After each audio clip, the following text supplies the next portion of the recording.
इकरा Urdu news में आपका खैर मकदम है। मैं हूं हैदर अली। 4 रोज से धरने पर बैठी मिल्ली अलमीन कॉलेज के तालबात के मुतालिक आज नुमाइंदा इकरा उर्दू न्यूज़ का मुख्तार अली जनरल सेक्रेटरी मगरबी बंगाल से बातचीत। आइए सुनते हैं उन्होंने क्या कहा। कॉलेजेस सब बंद रहे, लेकिन हाईकोर्ट के हुक्म के अनुसार यूनिवर्सिटी के महज जितने भी कॉलेजेस थे सब में ऑनलाइन पोर्टल के जरिए इम्तिहान करवाने की बात की गई, फॉर्म फिलअप किया गया। लेकिन एक मिल्ली अदारा, मिल्ली अलमीन कॉलेज जो मुसलमानों का मिल्ली अदारा है, जहाँ से मुस्लिम लड़कियाँ तालिबात जो अपने भविष्य संवार सकती है, वो आज 6-7 महीने से बंद है। उनका फॉर्म फिलअप नहीं हुआ है, पोर्टल बंद है।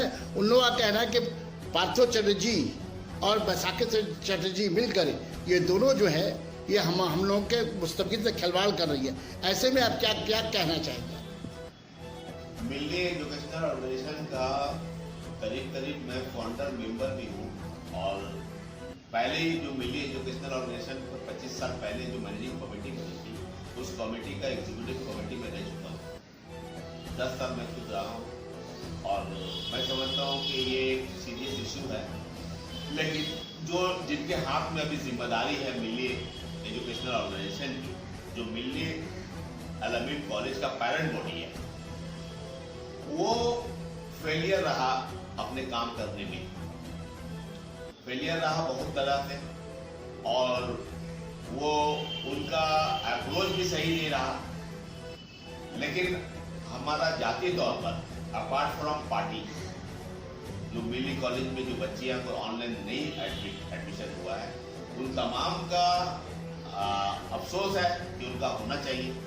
किसी सूरत से उनका साल बर्बाद नहीं होना चाहिए। लेकिन मैं समझता हूं कि ये अप्रोच उनका सही नहीं है।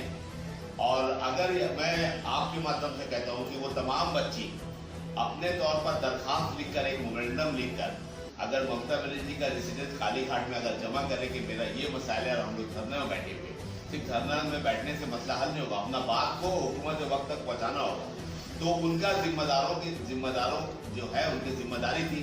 तो मैं उनको कुछ कहने से बेकार है। उन्होंने कभी ठीक से, मैं खुद मेंबर हूँ, अभी तक बहुत बार हमें कभी मैसेज नहीं आता, लेटर नहीं आता मीटिंग का।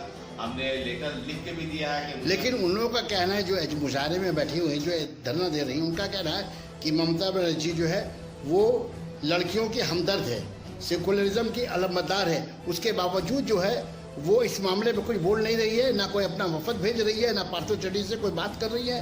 हालांकि हर एक चीज़ जो है ममता बनर्जी के कानों तक जा रही है, हर बात जा रही है। मैं समझता हूँ कि मैंने जो बात अभी कहा कि तमाम लड़की जो बैठी हुई धरना में, उनका फोटोग्राफ के साथ में एक मोमेंडम तैयार करके तमाम लड़की डायरेक्ट कालीघाट में पहुँचा दे। मैं समझता हूँ कि ये किसी को बोलने से नहीं होगा। जितना लोगों को बोलेंगे वो तमाम आखिर में ममता बनर्जी चीफ मिनिस्टर के पास जाएगा, उनसे भी बात होगा। यानी अभी काफी 2-3 दिन से out of station chief minister थी, तो मैं समझता हूँ कि अगर वो जाए तो ये मसला एक दिन में हल हो जाएगा। कोई बहुत बड़ा, हमने इस तरह का मशवरा, कुछ लड़के फीस जमा नहीं किए थे बंगोबासी कॉलेज के, उनका फादर ने हमें फोन किया कि हम लोग पार्थो चटर्जी से मिलना चाहते हैं। हमने कहा कि as a minority West Bengal minority के जनरल सेक्रेटरी के आप भी तो ममता के कानून तक की बात पहुंचा सकते हैं। हमें वही काम मुझे भी करना होगा। मुझे डाटा लेने पड़ेगा लड़कियों, कितने लड़कियों का फिलअप नहीं हुआ है, कितने लड़की का डिटेल है, उनका कौन सब्जेक्ट उनका है, उनका डिटेल अगर हमें मिल जाता है तो मैं ये काम को कर सकता हूँ। देखिए आज मैं अपने तौर पर बता रहा हूँ कि अपने तौर पर मैं कोशिश कर रहा हूँ कि चीफ मिनिस्टर को इस बारे में पूरा जानकारी, पूरा डिटेल फैक्ट फाइंडिंग करके चीफ मिनिस्टर तक मैं पहुँचाऊंगा ये बात। तो आप क्या वफद से मिलेंगे? धरने में जो बैठे हैं वहाँ मिलने नहीं गया, इसलिए मिलने कल ही या परसों लोग बैठे हैं, तो बारात के जरिए मालूम हुआ मुझे कल, तो जरूर एक बार उनसे मिलने जाऊंगा जाती तौर पर। और ये मसला मैं